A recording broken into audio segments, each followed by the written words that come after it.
Jai Hind, Namaste, hello and a very warm welcome to UPSC for everyone. My name is Abhinav and in this video we'll be discussing selected topics from the Hindu and Indian Express for the date 22nd of September. Now in this video we'll be discussing the following topics. A woman put to Rafale through its paces. So a woman pilot officer would soon be joining the 17 Golden Squadron of Rafales and she would be flying the Rafale plane. We'll also get to see how many fighter jet pilots do we have in Indian Air Force. Then Navy first women airborne tacticians. So 2 women officers are going to fly helicopters for the Navy, which is a first, and they will be flying from naval ships.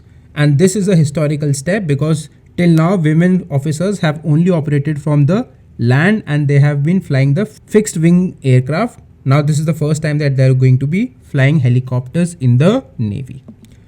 Unchecked digital media, a threat, center tells Supreme Court. So this again is related to the Sudarshan case, the Bindas Bowl case. I've been telling you that this is going to become something really big. In the previous video, we discussed how the Supreme Court had asked the National Broadcasters Association to come up with a code of ethics. The Supreme Court had asked the same thing from the center as well. So the center said that first you focus on digital media because this is not regulated by any medium and it has a very large reach. So let us see what the center is saying and what the Supreme Court is saying. Then division of votes. We saw what happened in the Rajya Sabha. Now this was because the members were asking for a division of votes, but the presiding officer, who was the deputy chairman of the house, he instead opted for voice votes. So we will see the whole issue of division of votes. What is division of votes? What are the rules of Rajya Sabha that are relevant to this, and how many kinds of divisions of votes are there in the Rajya Sabha? Then bacteria behind deaths of 330 Botswana elephants. Now this is an important news because it is related to your environment and ecology. Here we will be discussing concepts like algal bloom, eutrophication, biological oxygen demand, right? And we'll also get to know the geography of Botswana, some unique points about the geography of Botswana, interesting points. So we will see that. So not only current affairs, this is also related to your geography and environment and ecology. Similarly, this news is not only connected to your current affairs but also to your polity part. Then India and the Abraham Accords. We have already discussed Abraham Accords in detail in so many videos. So now today we will see what it means for India, these Abraham Accords, and how India should see these Abraham Accords. Then labor reforms. We have seen the 3 new labor code bills that the government is bringing. So we will see what they are trying to implement. And we have discussed labor reforms in detail in earlier videos as well. So now we'll see the nitty-gritties of these bills and their implications, what they're basically trying to do. I have also explained the whole labor reform agenda to you. So I'll be giving a brief about labor reforms again when we discuss this. And finally, infrastructure investment trusts as fundraiser. So the NHAI is also exploring this route of raising funds for building road infrastructure. So we will see what are the InvETs or the investment funds or trusts which are being formed. What are they all about? What are the safeguards? How they run? Everything about them. So this is all that we'll be discussing in this video. Let's get started. A woman to put Rafale through its paces. So very good news that a woman officer pilot would soon be joining the number 17 Golden Arrow Squadron at Ambala and she would be flying the Rafale. Basically, the Indian Air Force opened the fighter stream for women in 2016 and till now we have 10 women officer fighter pilots in the Indian Air Force. Now you might say that this is a very low number, but if you look at the civil aviation sector, more than 25% of the pilots are women. As a matter of fact, India has the highest number of women pilots in the world. Again, related to women and aviation, Navy's first women airborne tacticians. Now, Sub-Lieutenant Kumudini Tyagi and Sub-Lieutenant Riti Singh will be first women airborne tacticians combatants in the country who will operate from deck of warships. Basically, they are helicopter pilots. Till now, Navy has had pilots, but they are fixed wing pilots. They are flying planes. But this is the first time that they have women pilots who would be flying the helicopter and that would be operating from the ships. So in the future, it will open the role for women on board of ships as well. They will operate helicopters on board the ships where male officers have reigned so far. So what was the status of women pilots in the Navy till now?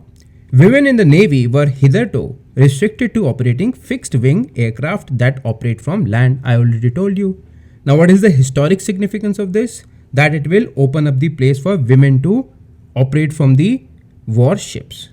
For the first time in the history of naval aviation in India, women officers will be joining helicopters and subsequently operating from the decks of warships. So first time women are flying helicopters in the Navy and they will be doing so from the decks of warships. This is a landmark event as it paves way for women being posted on board warships in the near future. So very good news related to women officers in our armed forces. Unchecked digital media a threat, center tells Supreme Court. Again, this is the Sudarshan case, the Bindas Bowl case. I told you in the yesterday's video that this case has a potential to become something very, very big. So basically yesterday we saw that the News Broadcasters Agency, they gave an affidavit to the Supreme Court and they said that there should be an ethical code which should be mandatory on all the news channels. Now Supreme Court also asked the center to come up with a self-regulatory mechanism. We discussed yesterday that it should be a self-regulatory mechanism, not something that should be enforced by the government, because that would tantamount to government's censorship over the press, which is not at all desirable in a democracy. So let us see what the center is saying. An unchecked digital media is capable of spreading venomous hatred, terror and violence. True, it can tarnish reputations of institutions and individuals. In fact, the digital media has already done all of this, the government told the court. Now what is the background of this? As I said, the Sudarshan case. While hearing the Bindas Bowl case, the Supreme Court asked the government for suggestions to improve the self-regulatory mechanism for electronic media. The government asked court to instead focus on digital media rather than mainstream ones because digital media is not regulated by any agencies. The center says that it is the need of the hour in its affidavit. They not only have a very wide reach but are completely uncontrolled. The Supreme Court is also concerned. The court was very concerned about the balance between free speech in the media and the right of dignity of a community. And this will become a very big case in future. You just wait and watch. The court asked the lawyers to lead arguments on whether the court could order the blanket injunction of a program or should restrict itself to only those portions which hurt a community. So the court basically asked the lawyers that you should make arguments whether we should ban the entire program or just the objectionable sections. Now more parties have filed appeals to be made party to this case. So let's see, this case will be becoming something big and it will impact the freedom of speech and media, all that we have in our country. So in coming days, we'll get to know how this thing is evolved.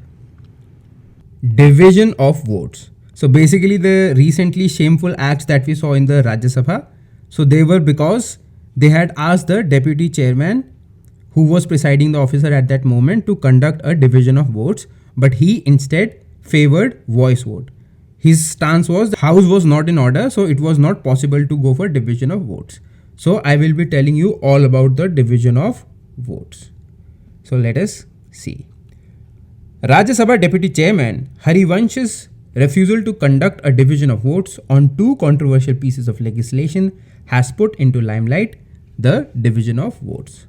So what is division of votes? Basically, division of votes is taking a decision on something through majority. Like we do in a democracy that we take decisions by majority. So any decision that has to be taken, it is put to vote and by majority vote, it is passed. So in parliamentary parlance, that is called division of votes. Matters in parliamentary democracy are generally decided by voting. In parliamentary parlance, this is called division, that is dividing the house to decide a matter by majority vote. Every matter requiring a decision of the house is decided by means of a question put by chairman on a motion made by a member. After the motion has been moved, the chairman formally proposes or places the motion for consideration of the house. So any member can ask for a division on any matter. Once the chairman is okay with it, then he calls for the division or the voting, and that voting takes place. Now, what are the methods of division? There are basically 4 methods of division. In 2, the votes are recorded, and in the other 2, the votes are not recorded. One of these, the voice vote, we have already discussed, but I'll be again telling you about the voice votes. So the method of division. Rule 252 to 254. So please pay attention. Rules 252 to 254 of the Rules of Procedure and Conduct of Business in Rajya Sabha provide for the different methods of division in the House. The rules provide for 4 methods of voting in Rajya Sabha. By 2 methods, votes are not recorded, and through the remaining 2, votes are recorded as a permanent record. Now, what are the 4 methods? Voice vote we have already discussed. I'll again tell you that whenever there is an issue, the speaker, basically the speaker or the chair, he basically asks the House how many ayes and how many noes, and by his own judgment, he says that, okay, I think the ayes have it, or okay, I think the nays have it. So Rule 252 provides for the first 2 method. That means voice vote and counting are conducted under Rule 252. On the conclusion of a debate, the chairman puts the question before the House and invites those who are in favor of the motion to say aye and those against the motion to say no. Then the chairman says, I think the ayes or the noes, as the case may be, have it. So basically, what is the advantage of voice vote? That it is very quick. Now the next method is counting. So basically what happens in counting, as it used to happen in a school or college when there used to be attendance, you would rise up in your place and then the teacher or whosoever would be conducting attendance would mark you present or absent.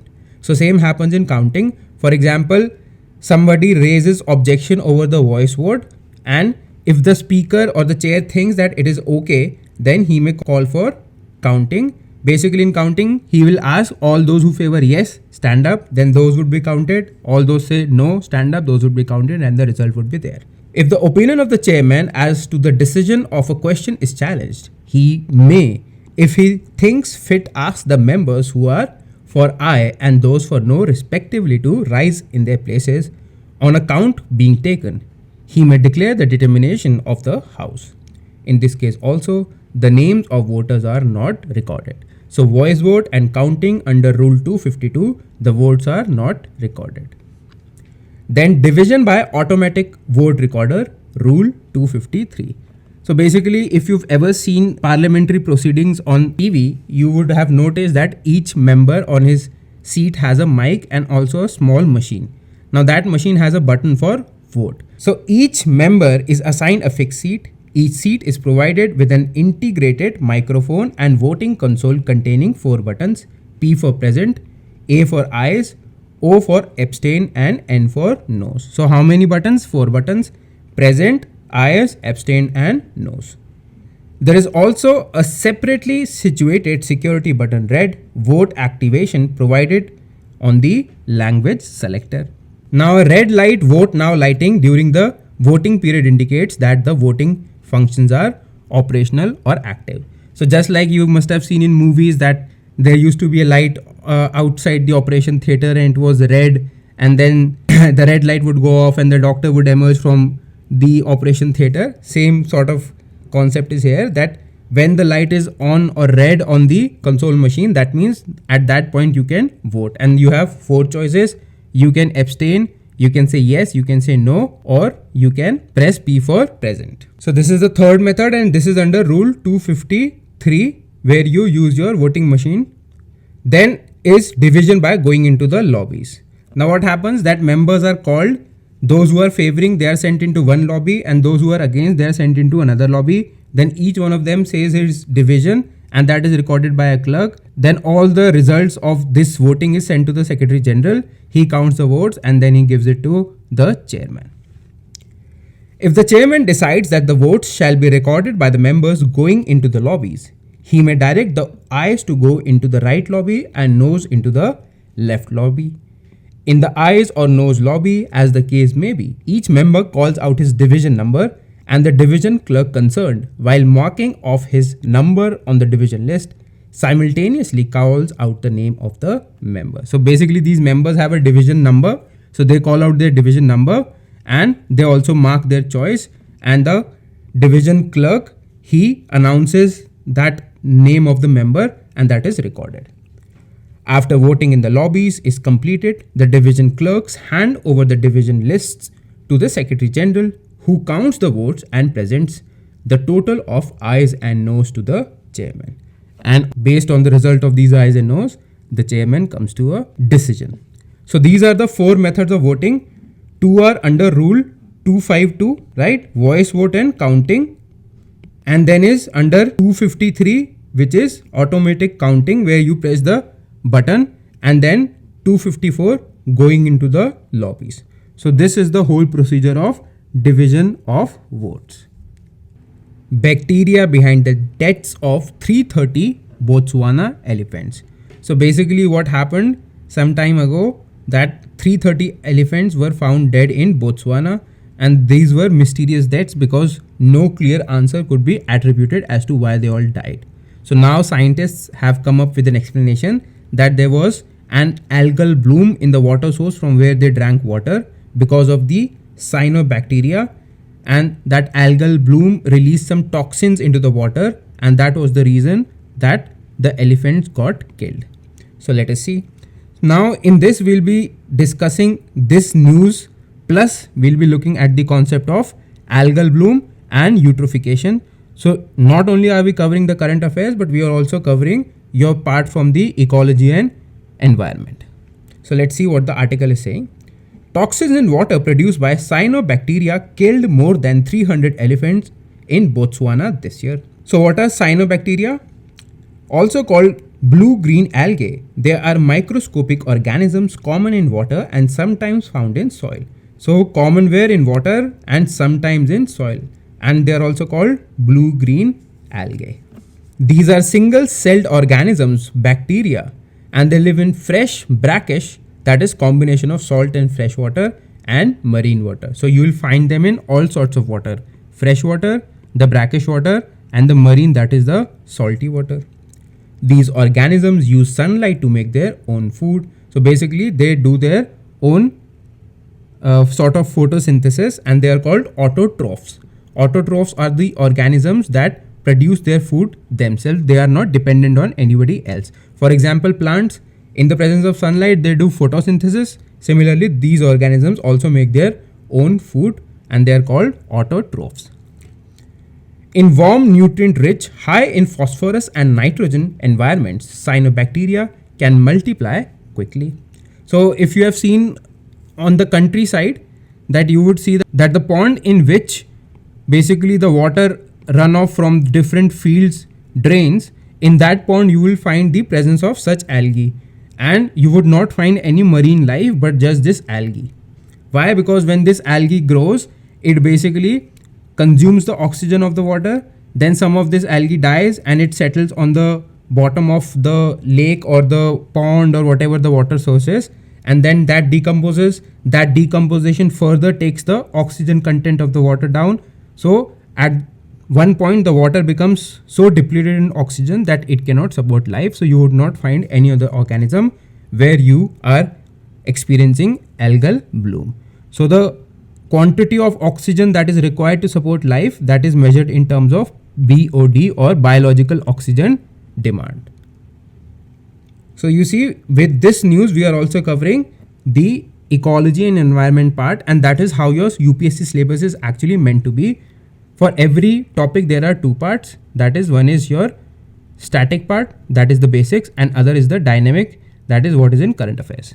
Now unfortunately 90% of the aspirants, they are blindly running after the current affairs parts, but they are not paying attention to the static part. So what happens? Their concepts are weak. They might remember these lines, but they won't but they won't be able to distinguish between biological oxygen demand and some other concepts.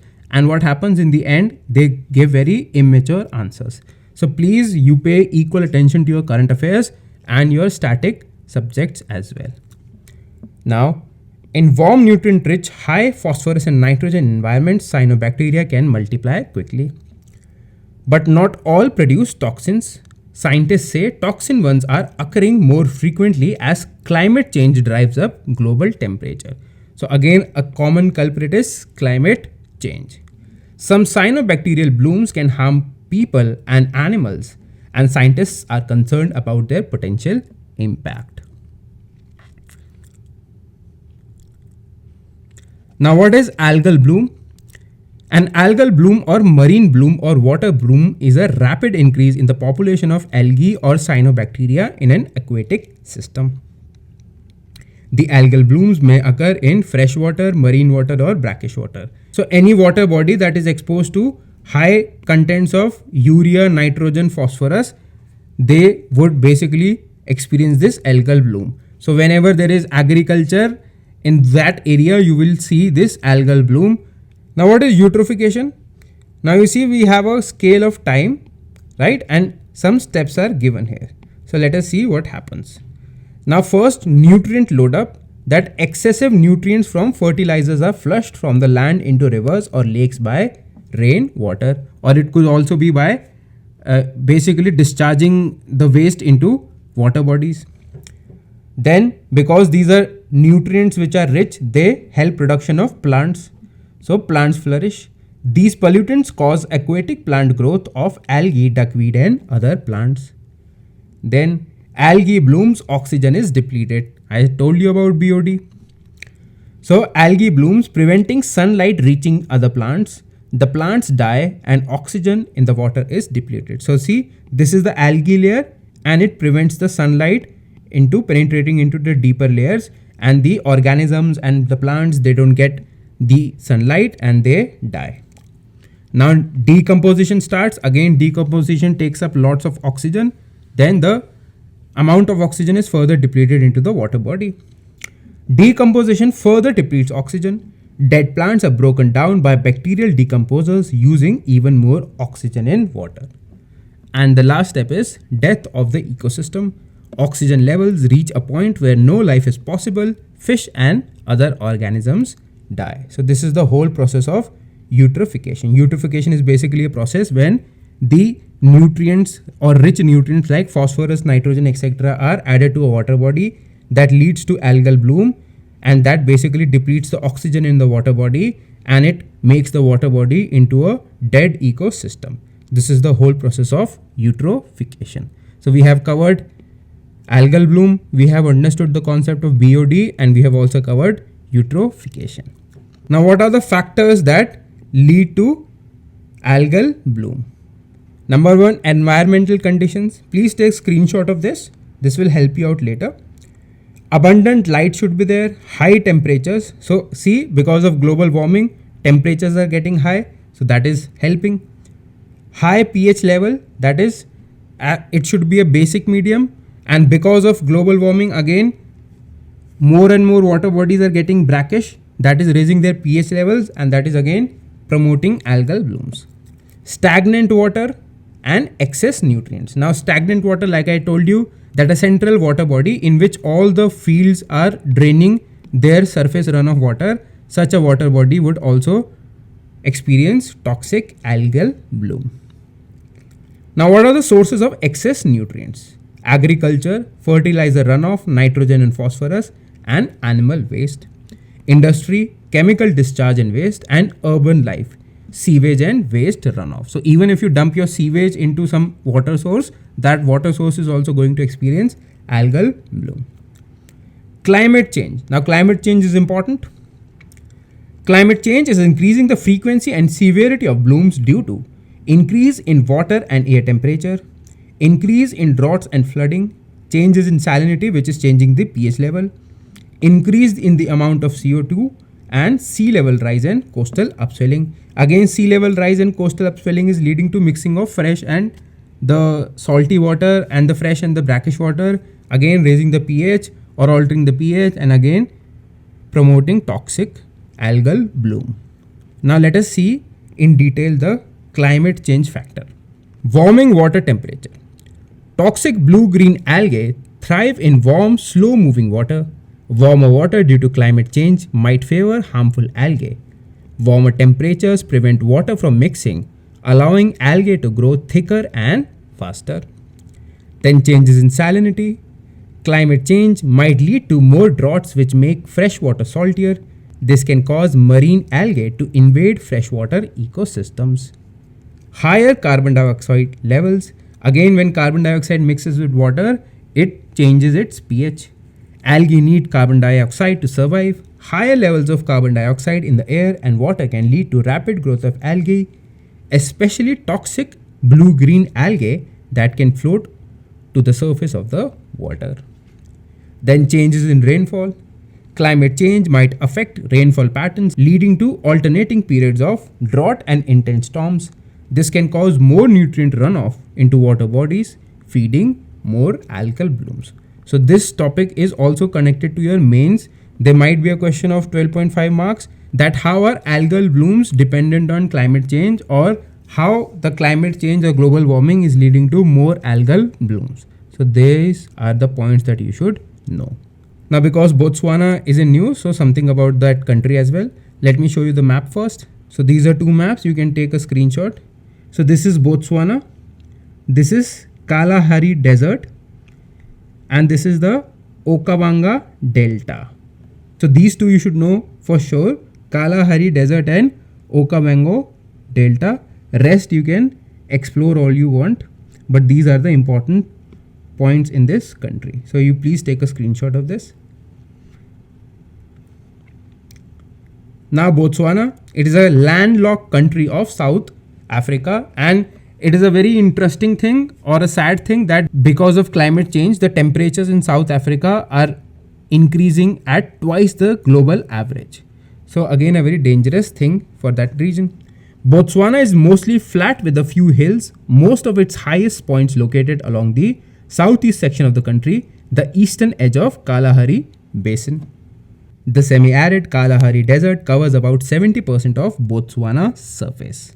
While Kalahari does receive about 500 millimeters in the wettest parts per annum, the Kalahari is considered a desert because it has a vast surface area covered with sand. So again, an interesting point that though it receives rainfall above the average desert rainfall in the wettest parts, but because the vast surface is covered with sand, it is called a desert. Indigenous people, it is home to the tribes like San people, Bushmen, Swana, Galagadi and Herero people. Biodiversity, it is home to plants and animals, mostly different types of acacia trees, animals like lion, cheetah, leopard, etc. And Okavango Delta that I just showed you, it is one of the world's largest inland deltas. So please pay attention. So we have got to know two important facts about the geography of Botswana.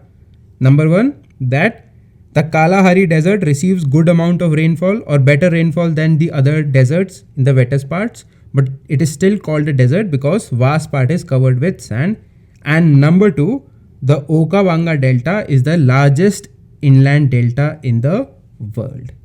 It spans about 15,000 square kilometers and is relatively flat topography. Now coming back to the news, many questions still to be answered, such as why the elephants only and why that area only, but the researchers are trying to find that out. Other animals in the Okavango Panhandle region, I just showed you the delta region, appeared unharmed. Climate change is leading to more algal blooms, leads to warmer water temperatures, which many cyanobacteria prefer. This is important. Southern Africa's temperatures are rising at twice the global average according to the Intergovernmental Panel on Climate Change. So very important news. With this news, we have covered a lot of things. We have covered apart from your ecology, the concepts of eutrophication, algal bloom and BOD. Then we also covered some geography. This Okavango Delta being the largest inland delta in the world, and Kalahari Desert, though it receives more than 500 millimeter of rainfall in the wettest parts, it is still considered a desert because large parts of this area are covered with sand. So this is the interesting part about the geography of Botswana, and it is a country which is surrounded by land. India and the Abraham Accords. So we have discussed the Abraham Accords, I think 2 or 3 times already. So we know quite a bit about these accords. Basically, Israel has signed peace deals with UAE and Bahrain. and we also discuss how both of them are under the influence of Saudi Arabia. So they have the blessing of Saudi, and in the coming days or probably in a year or two, we'll also see Saudi signing the accords or peace accord with Israel. Now we also know why these Arabic countries are signing the accords. They're signing the accords because of their common enemy Iran, which is growing more and more assertive, and America is exiting the Gulf region. Now they need a powerful ally, and Israel is a very powerful ally. In fact, it is the only nuclear power in the region, and it is also a technology hub, and it is also a startup hub. It has many advantages, and these Arab countries are also facing problems to their economy because the world is shifting towards a post-oil era. As a matter of fact, some of these Arab countries are also investing in green technologies. So now they are looking to revive. So now they are looking to revive their economies, and they would need help in terms of technology. And Israel is a powerhouse of technology. So these are the reasons why these countries are signing accords with Israel. And basically, these accords are nothing but they formalize their backdoor deals. These Arabic countries have had relations for a long time with Israel, and they are basically formalizing these relations. Then we also saw that what it means for Israel. First of all, these Arabic countries, they don't basically share a border with Israel except for Jordan and Egypt. Those are the two Arab neighbors that Israel has. Rest the Arabic countries don't share a border. They're not direct parties to the Palestine question. And I've told you time and again, when it comes to geopolitics, it is the pragmatism that works, not the emotions. Then I also told you that the vacuum is left. It doesn't mean that the Palestine people are left to fend for their own, because this vacuum would be filled by emerging Islamic powers like Turkey and Iran. They would want to play a greater role. Now again, there can be greater conflicts in the future because nothing is for sure in the Middle East region. So we have discussed the Abraham Accords in detail. So in this article, we'll be focusing more on what it means for India, these Abraham Accords. So let us begin. Multiple drivers are likely to spur the two new friendships to grow faster and deeper than the cold peace Israel has had with the two Arab neighbors, that is Egypt and Jordan. Cold peace means that they have maintained peace, but they haven't had many diplomatic exchange or economic exchange. But that is not going to be the case with the countries like UAE and Bahrain.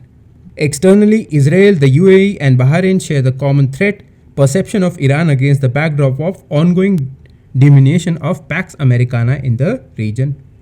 Internally, while all three have their respective hotheads opposing this reconciliation, these seem manageable.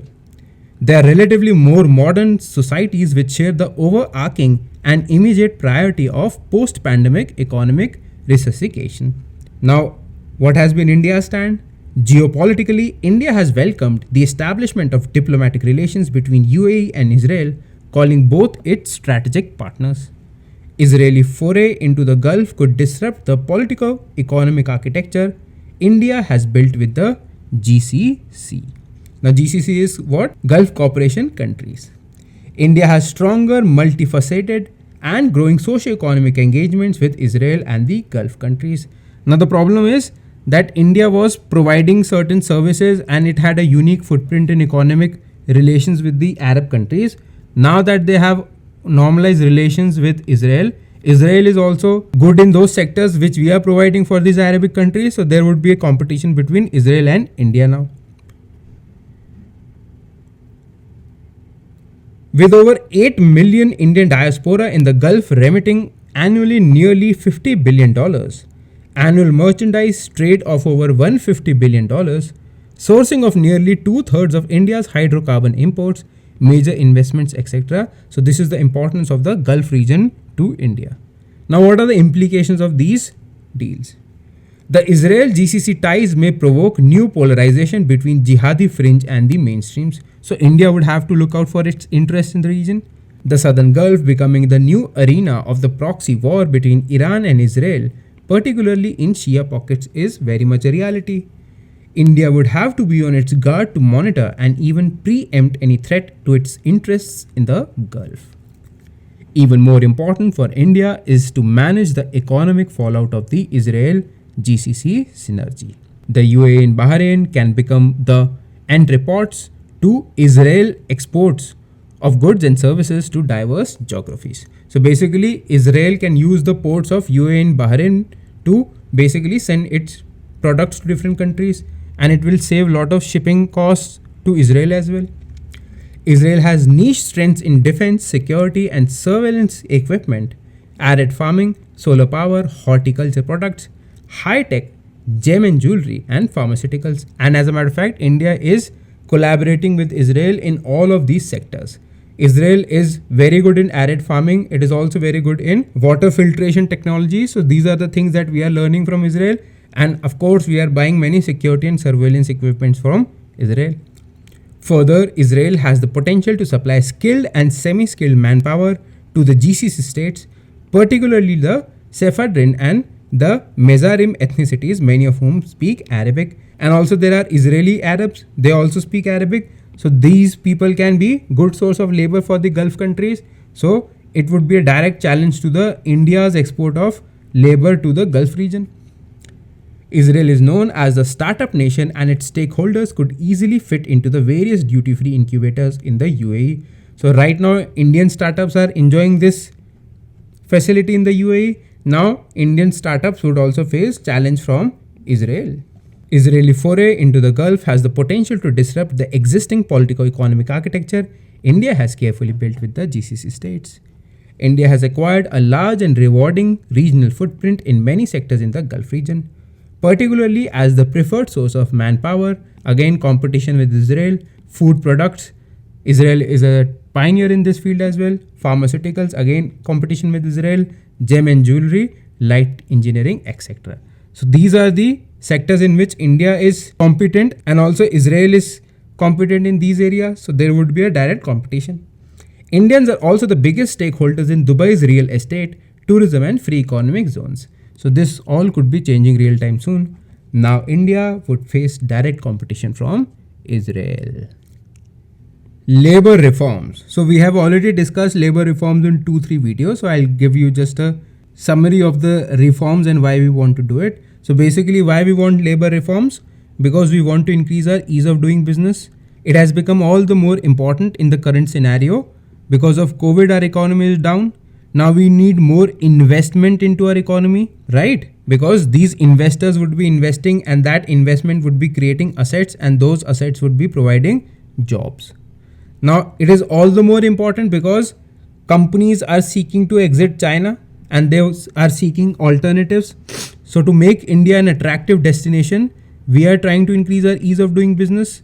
And one of the factors for increasing ease of doing business is to simplify the labor laws. I explained in yesterday's video as well that, for example, if I am an investor, I am looking to invest in a country, first I would look at the labor laws, how strict they are, because I would want a country to have simplified labor laws where I can easily hire and fire labor, or I don't have to follow so many compliance norms or laws, because that basically cripples a business. So I would want easy labor laws. So this is the reason why we are introducing labor reforms. Now labor reforms, basically they were set of 4 codes that the government wants to bring. One of them, wage code, has already been passed last year. Now these 3 are being passed in the current session. So we'll see what they are trying to change, and we'll also look at some other aspects of this. Basically, this is a summary of 2 articles, one from Indian Express and the other from the Hindu. So let's start. Labor reforms. These bills make significant changes to regulation of labor and employer relationship in several ways. India has a complex regime of labor laws, and last year the government introduced 4 labor codes as bills to replace 29 existing laws. So how many laws were being replaced? 29 into 4 codes. These codes dealt with regulation of wages, occupational safety and health, social security and industrial relations. So wages was passed by Parliament last year. Now these 3 are being passed. Industrial Relations Code, the Code on Social Security Bill, and the Occupational Safety, Health and Working Conditions Code. These we have already discussed in the earlier videos. You can go back and refer to them. We have discussed the salient features of all these codes. Now, this is the article from Indian Express in labor codes. Now, this is the article from Indian Express in labor codes. What changes for workers and hirers. So let us get into it. What are the key proposals? The Industrial Relations Code Bill 2020 proposes to introduce more conditions restricting the rights of workers to strike, alongside an increase in the threshold relating to layoffs and retrenchment in industrial establishments to those with 300 workers from 100 workers or more at present. So basically, what the labor law right now says that if you are owning a factory in which you have 100 or more workers, so if you fire someone, then you would have to file a compliance report with the government that this is the reason why I fired my worker. So basically, this again complicates your working situation. So they have increased the threshold to 300. Now, only if you have 300 or more workers that you have to file that compliance. These steps are likely to provide more flexible These steps are likely to provide more flexibility to employers for hiring and firing workers without government permission. The IR code has raised the threshold for requirement of a standing order, rules of conduct for workmen in industrial establishments to over 300 workers. So again, this standing order, which basically gives the rules of conduct for workmen, again from 100 to 300 workers. This implies industrial establishments with up to 300 workers will not be required to furnish a standing order, a move experts say would enable companies to introduce arbitrary service conditions. Beyond 300, there are some standardized service conditions which are regulated by government, but below 300, now you don't have to follow. So on the one hand, it is doing good for the employer, but on the other, it is not good for the employee. The IR code states that the provision for standing order will be applicable for every industrial establishment wherein 300 or more than 300 workers are employed or were employed on any day of the preceding 12 months. So again, 100 to 300. That is all you need to know. Now, the Occupational Safety, Health and Working Conditions Code Bill 2020 has been introduced as the financial bill under Article 117. So now, if it is introduced as a financial bill under Article 117, then it would leave no space for Rajya Sabha. We will be discussing that in detail some other time. It would basically be passed in the Lok Sabha only, where the government has an total majority, giving it a similar treatment as money bill. As a consequence, it gets introduced only in the Lok Sabha on the recommendations of the president. Unlike a money bill, the legislation can get referred to a joint committee of both parliament houses. So they can refer it to a joint committee. We have also discussed some of the committees, but it cannot be subjected to vote by Lok Sabha. Now, what are the concerns? One of the greatest concerns is regarding the provision of strikes, that now you have to give a 60-day notice to basically conduct a strike, and you have to go for arbitration before going for strike. So this has complicated the matter, and it has virtually taken away the right to strike. Analysts say the raised threshold for standing order will water down labor rights for workers in establishments with less than 300 workers. The increase in the threshold shows the government is very keen to give tremendous amount of flexibility to the employers in terms of hiring and firing. Now, this is the need of the hour. The IR code also introduces new conditions for carrying out a legal strike. A period of arbitration proceedings has been included in the conditions, as against only the time for conciliation at the present. The IR code proposes that no person employed in an industrial establishment shall go on strike without a 60-day notice and during the pendency of the proceedings before a tribunal or national industrial tribunal, and 60 days after the conclusion of such proceedings. So basically, for example, you want to conduct a strike, you give a 60-day notice. Then the employers take you to the tribunal at 59th day, right? And now this tribunal takes 2 more months. And after the 2 months and the final decision of this, you again have to wait for 2 months. So in effect, you are waiting for 6 months to carry out a legal strike.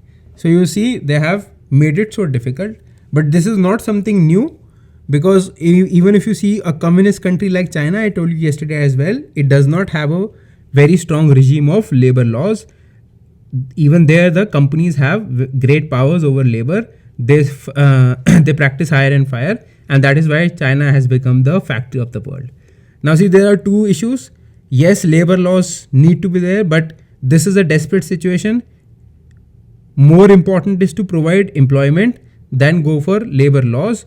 The extension of the permissible time frame before a legal strike makes such a strike practically impossible. The IR code has expanded to cover all industrial establishments for the condition of a legal strike. So again, strike, which is a basic right, has been curtailed in some way. At present, a person employed in a public utility service cannot go on strike unless he gives a notice within a stipulated time frame, which the IR code now proposes to apply to all industrial establishments. So public utility means railways, metros, services like that. Now they are going to extend it to all the industrial establishments. What are the other key proposals? The IR code will proposes a work the IR code will proposes a workers reskilling fund. Although contributions for the fund are only detailed from the employer, 15 days wages last drawn immediately before the retrenchment along with contribution from such other sources. The mention of other sources is vague.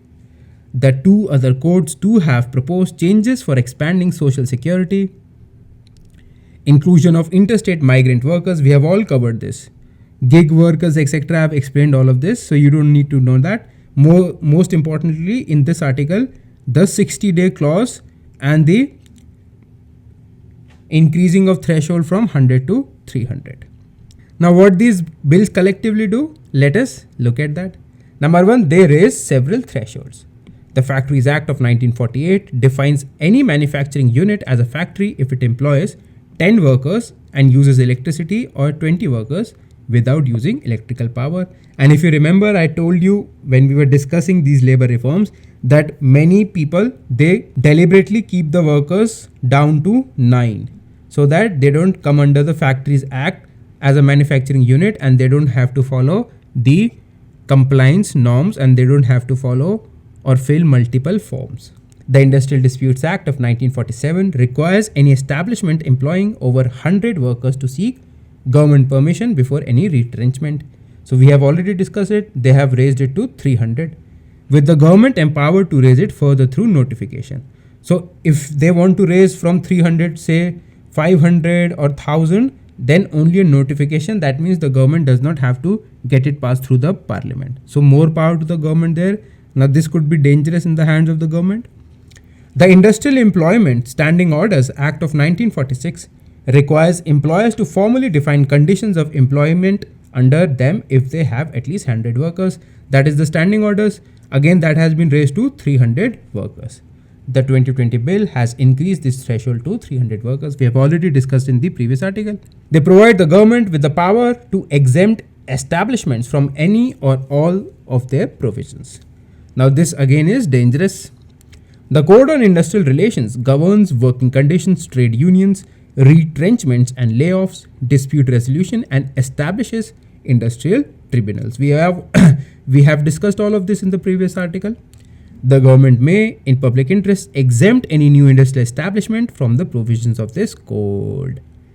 The Code on Occupational Safety, Health and Working Conditions specifies leaves and maximum work hours, requires health and safety norms including adequate lighting and ventilation and welfare measures.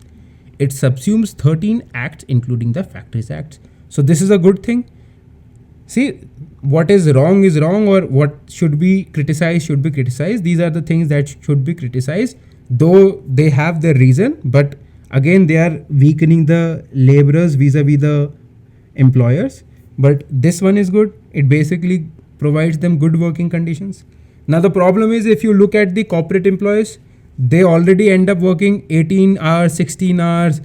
As a matter of fact, they are working in worse conditions than these laborers. So this is also a political gimmick. Now to provide employment, you have to relax labor laws. That is why this is being done. The 2020 bill allows the state government to exempt any new factory from its provisions in the interest of increased economic activity and employment generation. Now it gives powers to which government? The state government. So at least state should be happy about that.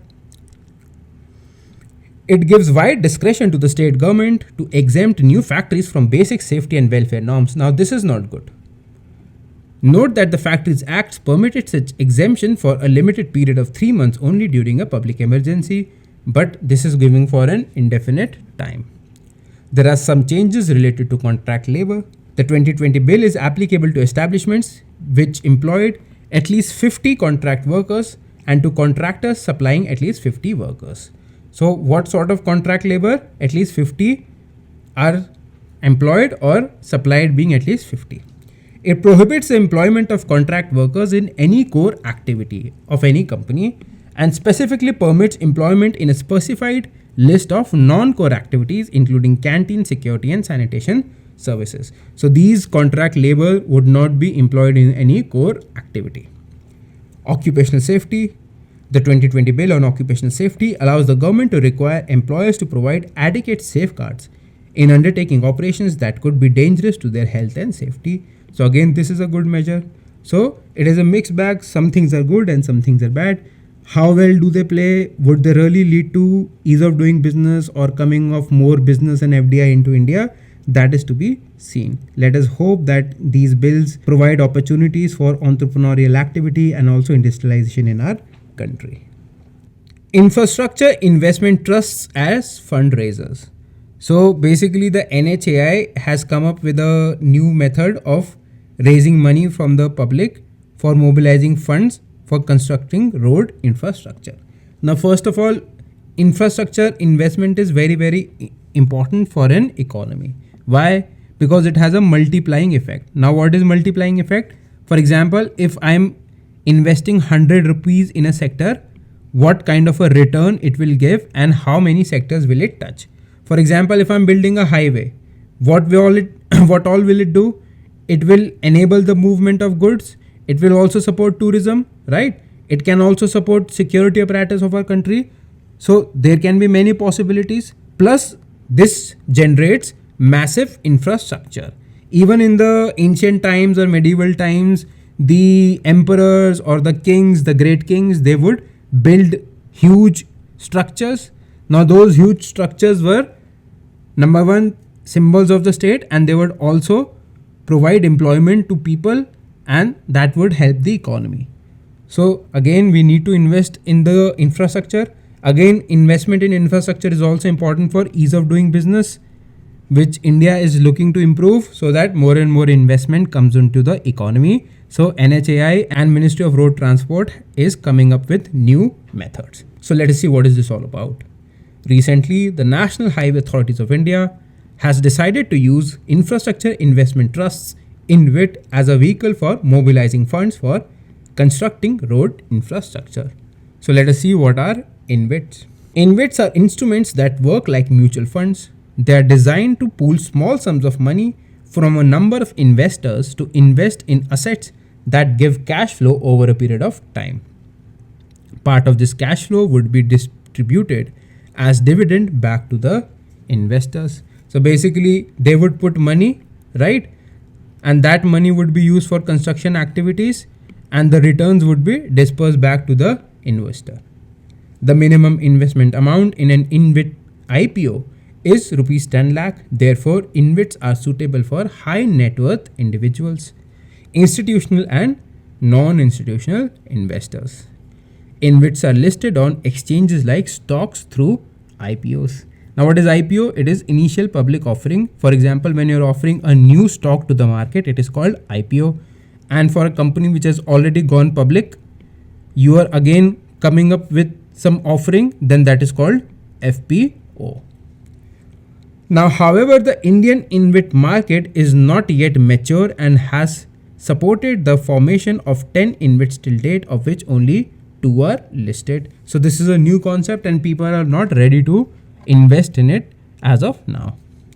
The InvITs listed on the stock exchanges are IRB InvIT Fund and India Grid Trust. InvITs are regulated by the SEBI Infrastructure Investment Trust Regulations 2014. So InvITs are like mutual funds. Minimum investment in an InvIT is 10 lakh rupees and it is regulated by SEBI. So these are what your PT questions, and as of now India has 10 InvITs.